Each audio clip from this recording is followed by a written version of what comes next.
Hello, everybody. Welcome back. This is another Roma Press live stream. Thank you for being here with me. As always, I wanted to give the first shout out to our patrons, the good people who support our show, who make this happen. So, as always, thank you guys so much. Thank you also to everyone else for following and subscribing to us, to our channel. If you haven't done so, please consider doing so now, and also give a thumbs up to the video so that more people can join us as this live stream goes on. Once again, I wanted to welcome everybody and just give a heads up that we are still dealing with John's medical situation, and I'm here, and that's why, because as always, I think to myself that perhaps doing a podcast on one zone is not that great, and instead a live stream allows us to interact with each other and still be able to come here together and try to make sense of what just went on at the Stadio Olimpico as Roma draw 1-1 with Juve in a game that I think everybody considered a must-win. Well, we come away with 1 point, not three. Meanwhile, obviously, Lazio are able to get the best of Atalanta, and obviously they climb up the table by getting 3 points, beating Atalanta 1-0 at Bergamo, which puts Roma in a difficult situation because. As you all know, probably Roma have they stayed at seventh position, with the likes of Lazio and Juve staying ahead of them in a moment that is complicated because, as we know, Roma's next match is the Derby, and we are looking at a team that badly needed a win to sort of reaffirm their status as the team that is undefeated at home since December. Obviously, Juve with Igor Tudor at the helm were not going to be a walk in the park. It was not an easy game, although I do think that we could have done better. As always, when there is a draw of this kind, especially at this moment of the season, it becomes complicated to swallow these results. Even when the match is as difficult and as challenging as Roma Juve typically is, well, 1 point like this just doesn't taste the same as a victory. So I wanted to just encourage everyone to write in the chat. I'll be reading the comments, obviously. As always, let's try and keep it civilized. Whatever questions or talking points you want me to address, please write it down. I'll make sure to read up. So right now, I'll just read out the people welcoming us. Hi, Isaac. Hi, Vincent. Vincent says, must say that Dovbyk played really well and was a part of the team. He really managed to keep hold of the crossbows. And then we got, obviously, our good friend Duncan. Hey, Andy, greetings from Indiana. This feels like a loss. Really needed to win a home game like this. Yeah, Duncan. I think this is sort of the general sentiment is Roma, they found themselves in a position that they didn't want to be in. They end the first half down 1 goal. It feels more difficult than perhaps we expected.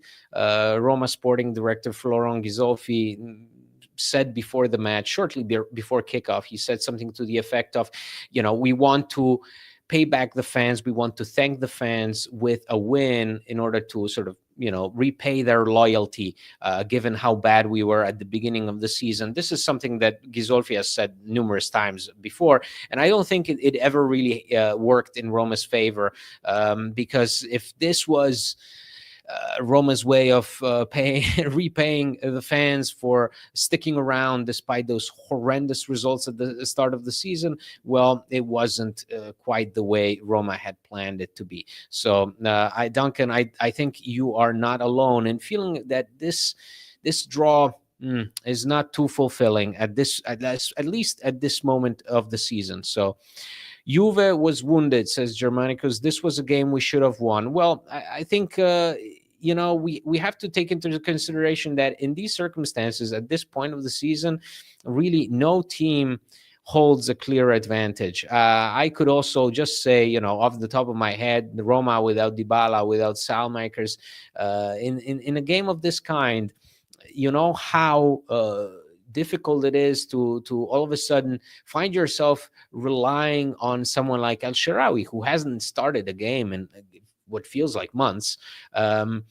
It you change the complexity of the match. You start the second half with Eldor Shomurodov, who once again, guys, our Uzbek Messi is on fire. It continues to provide Roma with incredible input off the bench, which is remarkable because that's something that we've sorely missed, I would say, since Borja Mayoral was playing for Roma. A backup striker who is actually a good backup striker. That's what Roma have been missing for these last few years.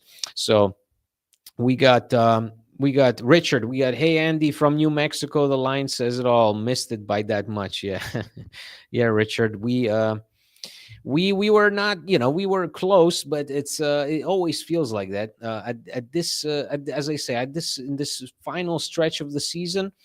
Whenever you have a head-to-head match, and we know how the first head-to-head match went with Juve. It was also a draw with Daniele De Rossi in charge of Roma and Thiago Motta in charge of Juve. So we wanted to at least get this advantage, this facing Juve, who, yes, they won against Genoa last week, but at the end of the day, was that really a convincing performance? We know that a manager will always get a reaction out of a team, but was it really enough to sort of give Juve this feeling of you can walk into the Stadio Olimpico and you can get a 1-0 advantage in the first half? I don't think so. I think something more should have been done, but we'll get into it a bit later on. For now, I would just want to say hi to our good friend Mazin, our good friend of the show.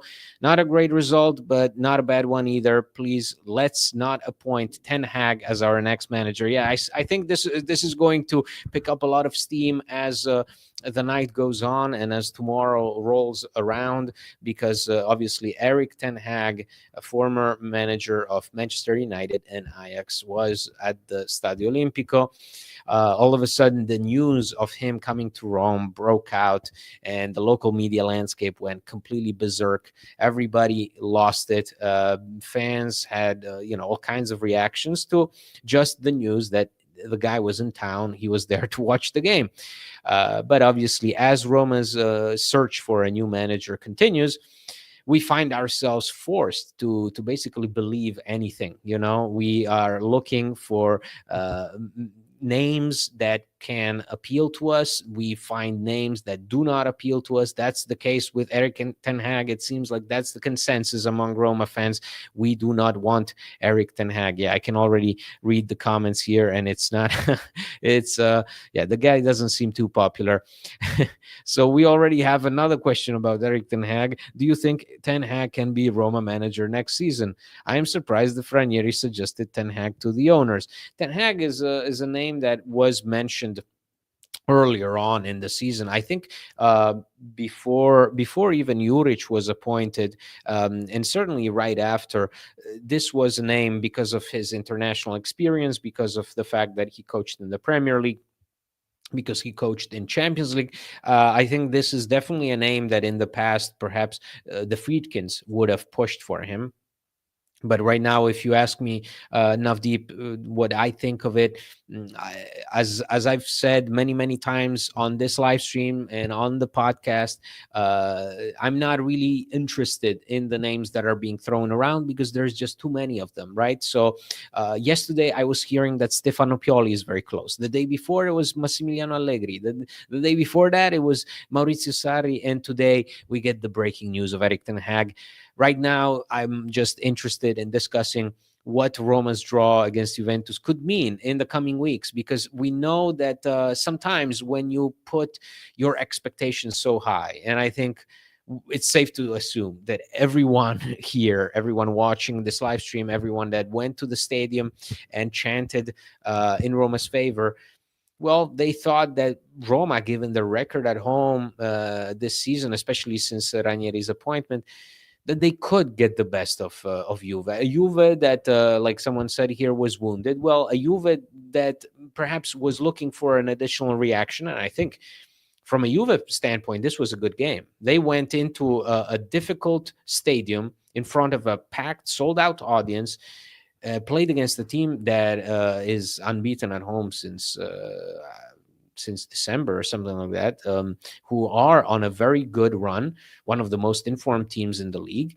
And they were able to get a draw out of it. They were able to score. They were able to put Roma under pressure. So this was really a good game for Juve. For Roma, it just feels like something was missing. The starting lineup, someone asked me here, I don't think that's the issue. Partly because your hands are tied. Well, we could argue that perhaps Leandro Paredes could have started, but aside from that, what else? What else is there? Obviously, Zeki Salik, who had just recovered for this match.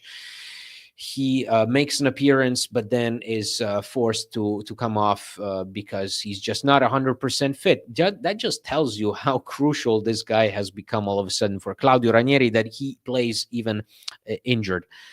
Let me just go through the chat.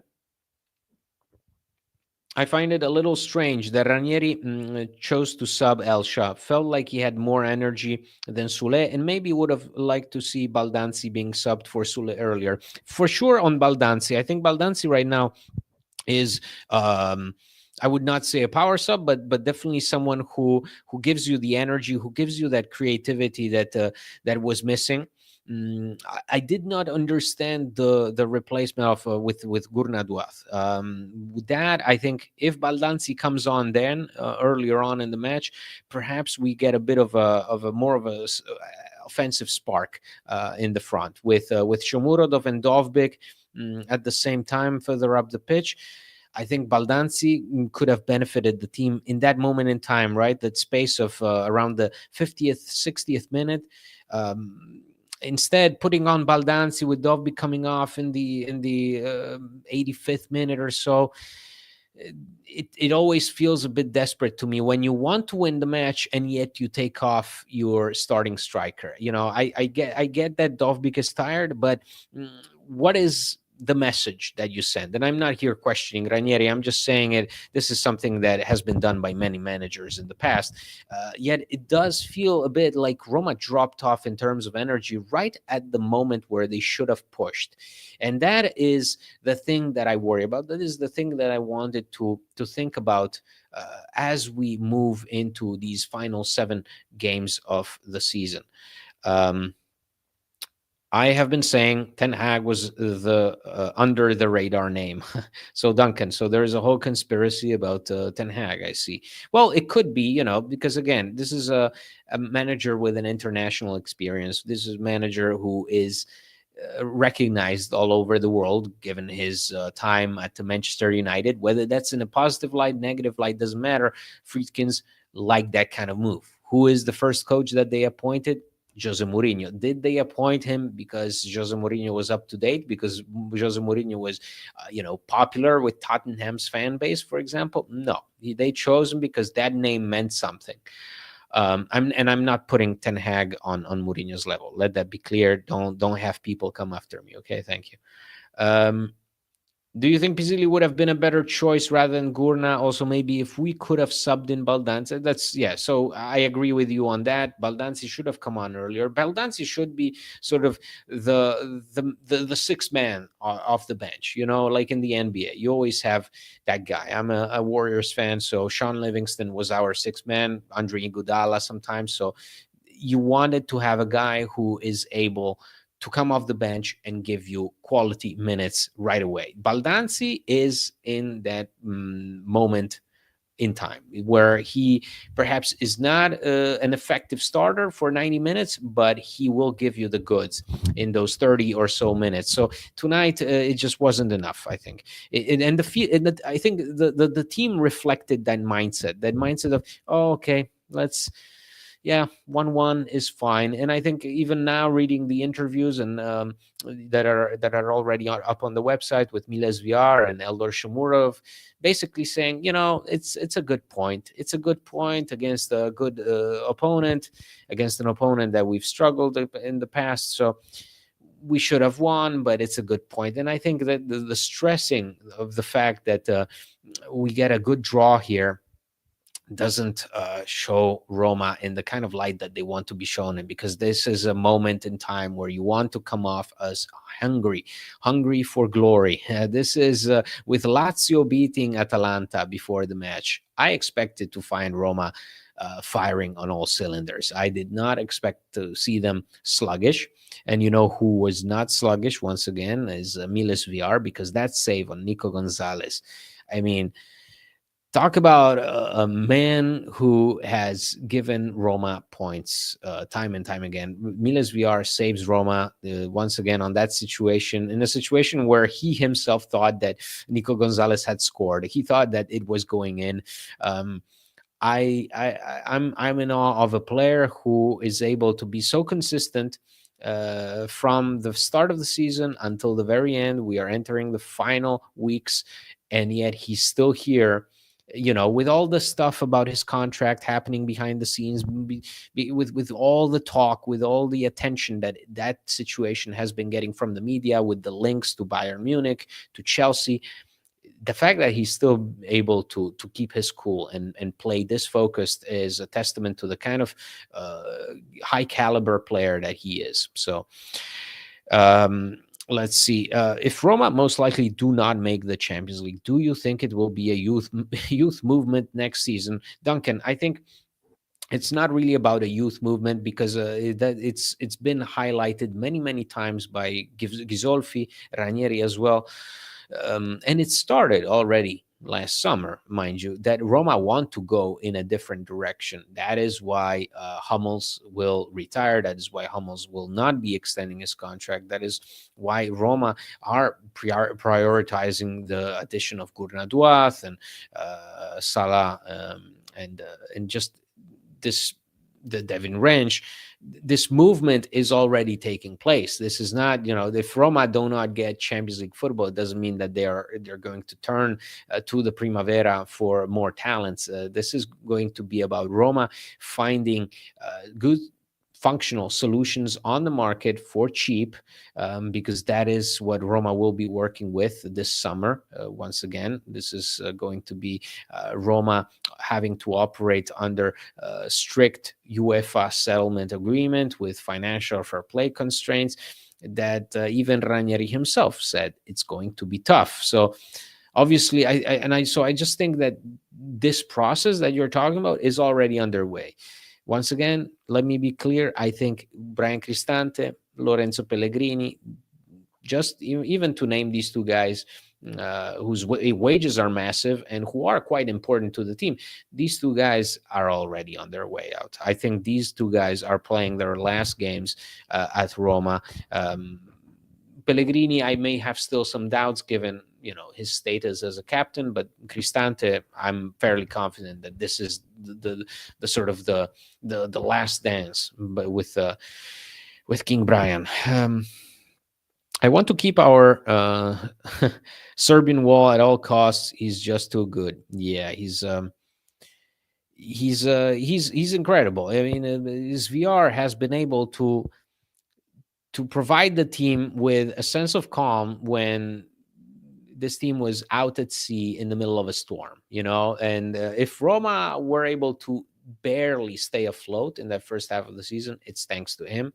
If they were able to exceed everyone's expectations in this second half of the seasons, it's also thanks to him. So this is an immense player, and I think Roma are realizing how important it is to have a number one who just doesn't worry you, you know, who doesn't give you an additional head scratcher, who is not a problem, a guy who will not give you, palpitations because you don't know if he's going to play well or let an easy goal in, which was the case for so many people before him, including Rui Patricio, Robin Olsen, and Paul Lopez. So let's see. His salary increased with 5 million with that save. Yeah, Vincent, and the latest with Miles VR's contract obviously sort of reflect that it's a negotiation that will take long, but because Roma know that he deserves to be rewarded right now, Miles VR earns the least amount of money in the squad, less than 1 million euros. Roma know that he wants to be rewarded. On the other hand, the player wants to be rewarded quite heavily, and there is also talk about a release clause in his contract. So these things will take time. It's a complicated matter. Probably it rarely does it get resolved during the season. I would say that this for sure will find a conclusion once the season comes to an end, once VR can relax and his entourage can meet with Roma. And you should add super chats to your stream for those of us not on Patreon. Yes, Germanicus, let me take care of it. I'll think of something as these live streams become more regular. Obviously, I want to also go back to doing the podcast, but that also obviously depends on how John is doing. So in the meantime, yes, absolutely hit the like button, and if you haven't subscribed to this channel, please do so right now. And this is where you can find all the live streams. You can get notifications in advance, and obviously the video episodes of the podcast are also available here. So in the meantime, obviously, if you want to become a patron of the show, you can do so by going to patreon.com/Roma Press. It helps us a lot. So thank you for that. And yes, we are looking, obviously, after this match that probably left a bad taste in everybody's mouth. We are going to be headed for the derby against Lazio, and this is again, this is sort of a clash that everybody expects near the end of the season. It's a challenging match, but it's also a match that prepares itself, right? We always say that it's a game that doesn't need introduction. It's a game that usually happens at a moment in time where both teams have something to prove. It's been quite a while since Roma met Lazio, and there were no stakes involved. It always feels like there is something more, and at this point in time, yes, there is a lot, because Lazio, again, they won against Atalanta unexpectedly, I think. Gasperini, if Gasperini was linked to Roma, well, he's sure making the extra effort to not be linked with Roma again, because he did not put Roma in a good position today after losing. So yes. So obviously, this is a match that will require Roma to. I'm not saying regroup, because again, they did not lose tonight. Tonight is an acceptable result given the opponent. I think it is a result that is hard to swallow given the moment in time. But with Lazio, we are looking at yet another opponent who, just like Roma or just like Juve, have been a mess this season. Lazio have been a bit all over the place. It was expected with Marco Baroni coming in, and this was a big step up for him. I think overall he did well, given also some of the absences that he's had to deal with. Lazio have been riddled with injuries. Castellanos was missing for a few weeks. They've had players come in, come off, and it's never been easy for Lazio either. So we are looking at an opponent that, yes, we beat the first time out this season, but we meet in completely different circumstances. Lazio have all the momentum in the world. They are ahead of Roma. Roma, on the other hand, well, they feel like perhaps they didn't do enough against Juve. And so, it's always fun. It's always fun to look at this match. I do think that someone like Baldanzi will need to step up. I do think that someone like Salmakers will have to step up. Salmakers has to step up following this foolish yellow card that he got, which earned him a suspension against Juve. Even Ranieri said, after the match where he got the yellow card, he felt so desperate. He was so angry with himself. Well, for good reason. And I think Roma felt Salmaker's absence. There is not much talk about Salmakers to Roma right now. The initial rumors about the Giallorossi trying to get a deal done for him from Milan, those rumors have died down with time. So let's see What happens in the next few weeks, it really, I think, depends obviously on Tammy Abraham to Milan, which does not look like a concrete possibility, given, Abraham's struggles at Milan. Yes, he scored recently, but overall, that deal does not seem probable at this point in time, and Salmaker's future really hinges on that. So um will there be a chance for top four? Sorry, I'm late. No, that's okay. But the question is not even will there be a chance for us. It's what everybody else is doing. Unfortunately, it always comes to that. You have to play these games as if they're finals. That's what everybody says. That's what all the players agree on. That these games are so important. They're basically finals. But at the same time, there is a consideration to be made about what the opponents are doing. And right now we have quite a few teams in front of us. Roma are seventh. It's not looking good. Had you gotten 3 points out of tonight, perhaps that would have really given you a boost. But otherwise, this pretty much doesn't make much of a difference. So, except for giving Lazio an advantage. It has also been interesting to see how we have played when we have two strikers. Feels like King Shomurodov and Dovbyk complement each other well. Yes, Vincent, absolutely. And that's why Ranieri said, at the end of that first half, he told Shomurov, I need you to help Dovbyk. And it's encouraging. It's encouraging to see this, because how rarely has it happened that two strikers have gelled at Roma? Very, very, very rarely. That's not been the rule. That's been the exception to the rule, because I struggle to remember actually a duo of strikers that did not make life more difficult on each other. I think of Tammy Abraham and Andrea Belotti, for example. They made life miserable for each other. And yet, on the other hand, we got Shomurodov, who unexpectedly comes to life in this second half of the season, and is part of the reason, I would say part of the reason, along with Miles VR and Evan Dika, as to why Roma are where they are, why they're fighting for the objective that they are still in a position to do so. It's also because of a guy like Shomurodov, who found his form all of a sudden after being one step away from leaving the club in January. Shomurodov has proven to be, this priceless mascot who's given you a chance to fight.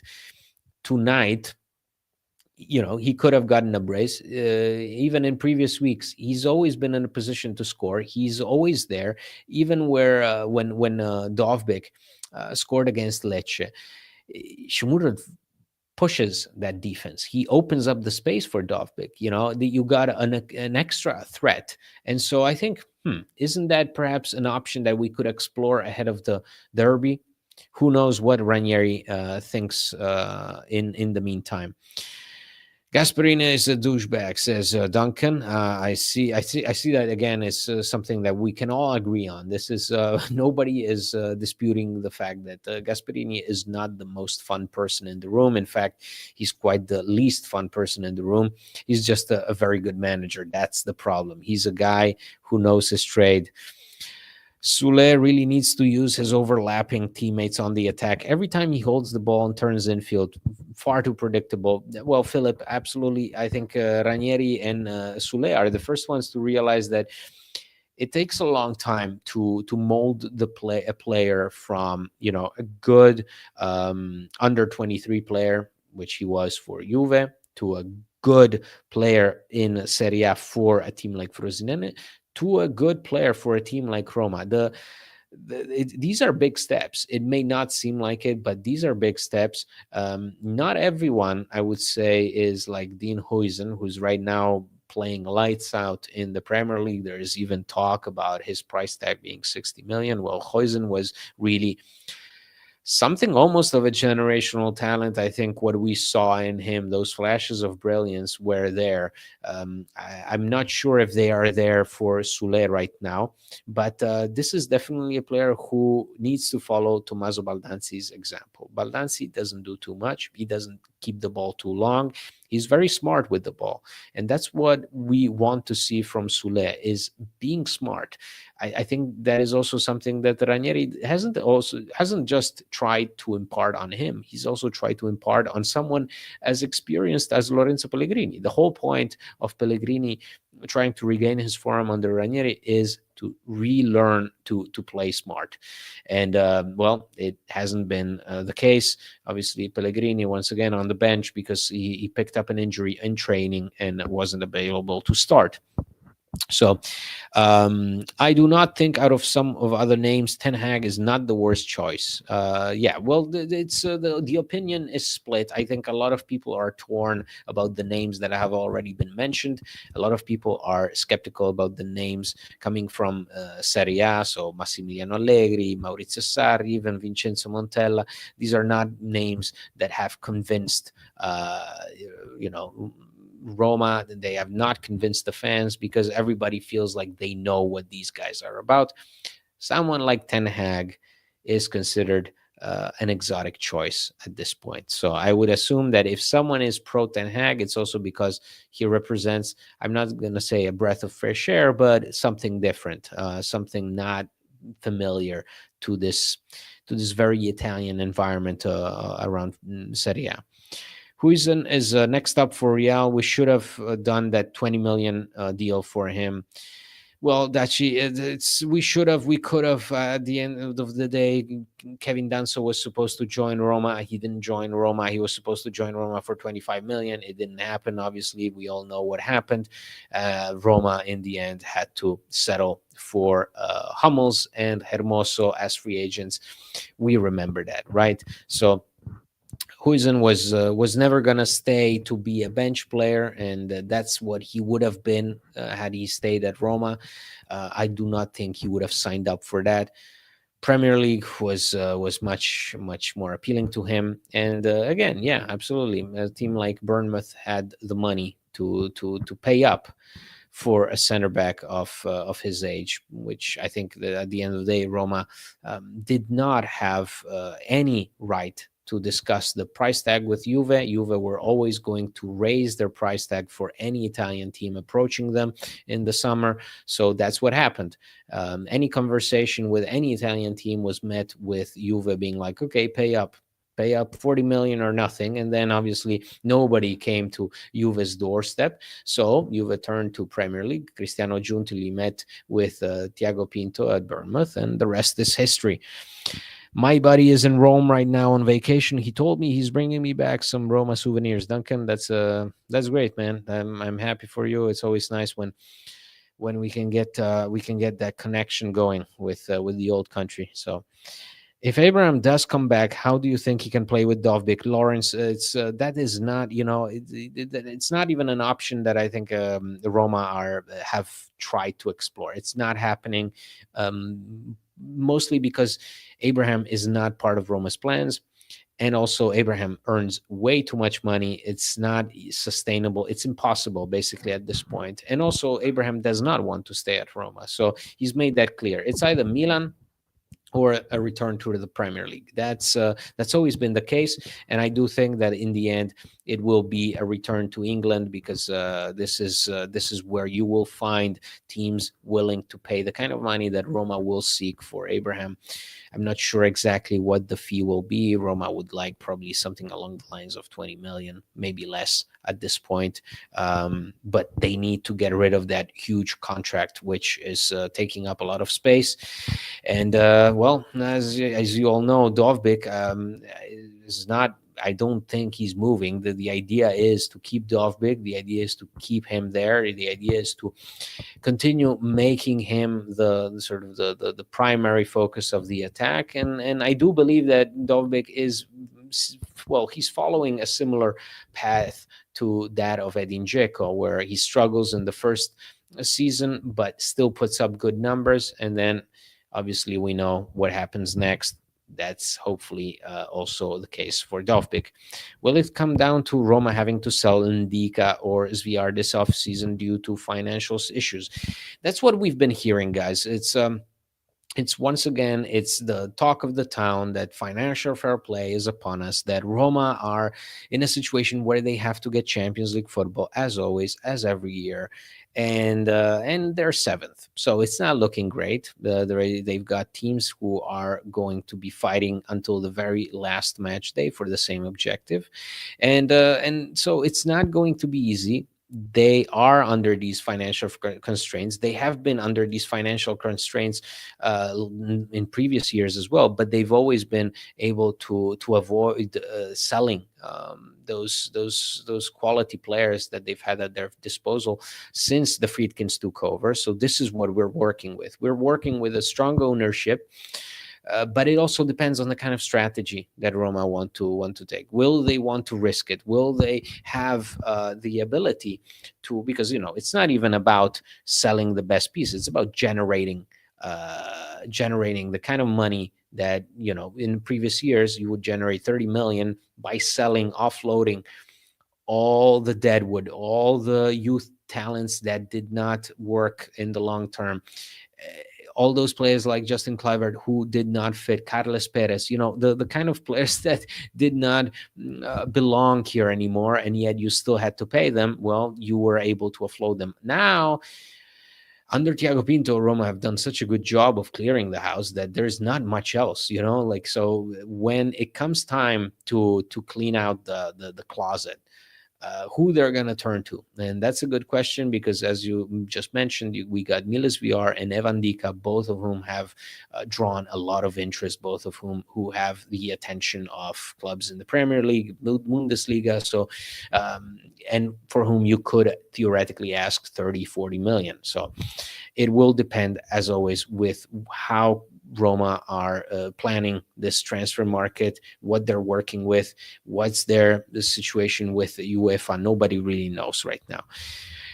So I think we will be, guys, rounding up this live stream. I think we could have done better. Obviously, this is the motto that we come away with when we have a draw instead of a win. It's not as bad as a loss, because a loss would have definitely crushed us. It would have felt terrible to lose against this Juve at home. But a draw is just not enough at this point. That's why going into the derby, we will have to wake up. So, guys, once again, just wanted to thank everybody. If you haven't subscribed to the channel, please do so. This is where you get all the updates about our podcast with the video, and you can also get notifications for the live stream. If you like what we do at Roma Press, please consider becoming a patron at patreon.com/Roma Press. In the meantime, guys, I hope to see you soon in the next few days, and hopefully we can be back with John with the podcast also soon enough. So in the meantime, thanks for bearing with us. Thanks for supporting and watching. As always, guys, Forza Roma.